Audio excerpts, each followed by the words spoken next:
दोस्तों, अगर आप बाइक में थोड़ी दिलचस्पी रखते हैं तो आप राजदूत बाइक के बारे में तो जरूर जानते होंगे। असल में भारत की सबसे मजबूत व ताकतवर बाइक की बात होती है तो हमारे ध्यान में राजदूत बाइक का ख्याल जरूर आता है, क्योंकि एक समय यह बाइक हर इंडियन के दिल में राज किया करती थी। यहाँ तक कि पॉपुलैरिटी व सेल्स के मामले में तो इसने बुलेट को भी काफी पीछे छोड़ दिया था।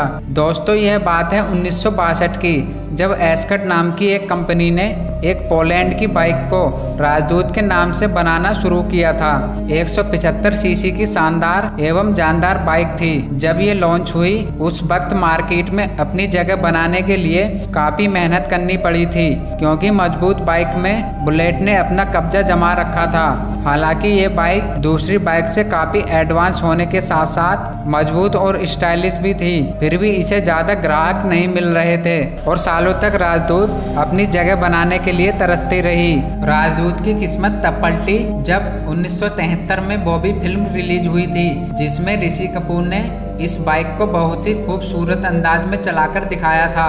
इस फिल्म ने राजदूत की किस्मत बदल दी और राजदूत हिट हो गई। लोग अपने आप को ऋषि कपूर की तरह राजदूत चलाना पसंद करने लगे। देखते ही देखते राजदूत की डिमांड बढ़ने लगी, मगर अच्छी लोकप्रियता होने के बावजूद राजदूत 175 बहुत हिट साबित नहीं हो पाई और महज 10 सालों में यानी कि 1983 में ये ओल्ड फैशन बाइक बन गई। इसलिए इसका प्रोडक्शन बंद कर दिया गया।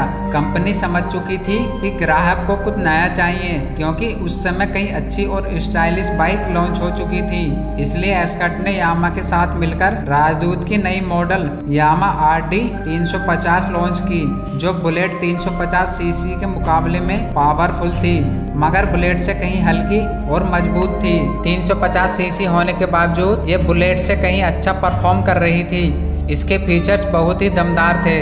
इसमें 6 गियर बॉक्स थे और इसकी अधिकतम रफ्तार 150 किलोमीटर थी। तेज रफ्तार होने के कारण यह कुछ ही सालों में युवाओं के दिलों की धड़कन बन गई। माना जाता है कि एक समय में राजदूत इतनी फेमस हो गई थी कि इसके मुकाबले में कोई और बाइक इसके सामने नहीं टिकती थी।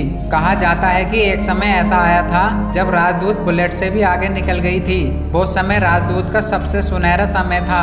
आपको याद होगा, बहुत सारे दूध वाले इस पर दूध के ड्रम लेकर चला करते थे। तकरीबन 1 दशक तक राजदूत ने निसंकोच राज किया और खूब नाम कमाया।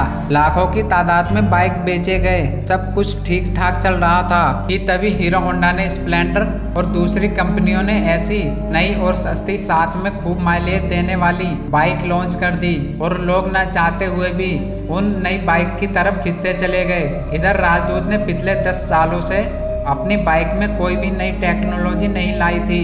बस यही राजदूत की पतन की वजह बन गई। उधर राजदूत के पार्ट्स भी बहुत महंगे मिलने लगे थे और आम लोगों के लिए बनी ये बाइक उनके बजट से बाहर होने लगी। राजदूत अपनी लोकप्रियता खोने लगी थी, जिसने करोड़ों भारतीयों के दिलों में राज किया था और 1990 आते आते इसका पतन शुरू हो गया। 1991 में आखिरी राजदूत बेची गई। अगर आपने इस बाइक की सवारी की है तो हमें कमेंट बॉक्स में ज़रूर बताएं।